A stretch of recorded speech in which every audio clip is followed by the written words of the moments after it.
இன்றைக்கு பல நேரங்களில் நம்ம எல்லாம் நினச்சிக்கிறோம் எனக்கு எல்லாம் தெரியும். இல்லை இல்லை இல்லை, நமக்கு எல்லாம் தெரியும் நினச்சிட்டு இருக்கிறது தவறான ஒரு காரியம். உன் சுய புத்தியின் மேல் சாயாமல், எதை மேலே சாஞ்சிக்கிறோமா? எல்லாம் சொல்லுங்கள், எதை மேலே சாயிரோம்? பக்கத்தில் பார்த்து சொல்லுங்கள், எதை மேலே சாயிரோம்? உன் சுய புத்தியின் மேலே. என் புத்தி சொல்கிறதெல்லாம் கரெக்டுன்னு நினைக்கிறோம்.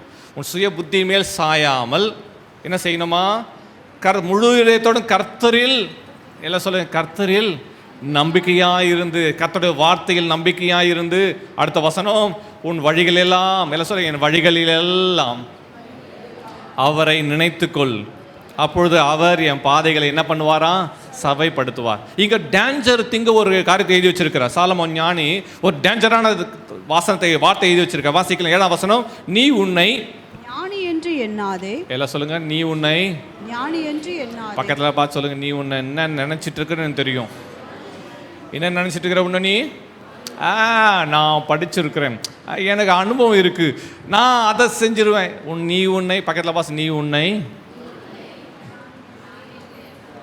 நீங்களே சொல்லுங்க, பல நேரங்களில் நமக்கு எல்லாம் தெரியும் நினைக்கிறோமா இல்லையா?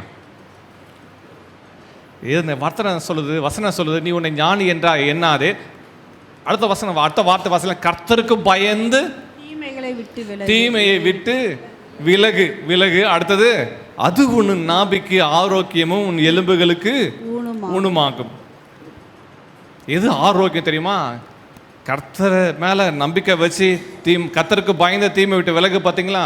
அது உன் நாபிக்கு ஆரோக்கியமும் எலும்புகளுக்கு ஊனமாகும். இதுதான் பிளஸ்ஸிங், இதுதான் ஆசீர்வாதம், இதுதான் நன்மை என்று வேதம் சொல்லுகிறது. அப்படி என்றால் என்ன அர்த்தம்? வேதம் என்ன தெளிவாய் சொல்லுகிறது? நான் என் வார்த்தையினால் என் வாழ்க்கையை ஆளுகை செய்ய நினைக்கிறேன். நான் சொன்னால் சரிதான், நான் சொன்னால் கரெக்டாக தான் இருக்கும், அப்படி தான் செய்யணும். இதெல்லாம் போகட்டும்.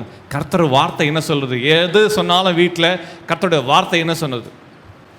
யார் என்ன சொன்னாலும் வீட்டில் கர்த்தருடைய வார்த்தை என்னமா சொல்லுது? கர்த்தருடைய வார்த்தை என்னமா சொல்லுது? கனம் பண்ணணும். அப்போது கனத்துக்குரிய வார்த்தைகளை அவங்க பேசணும்.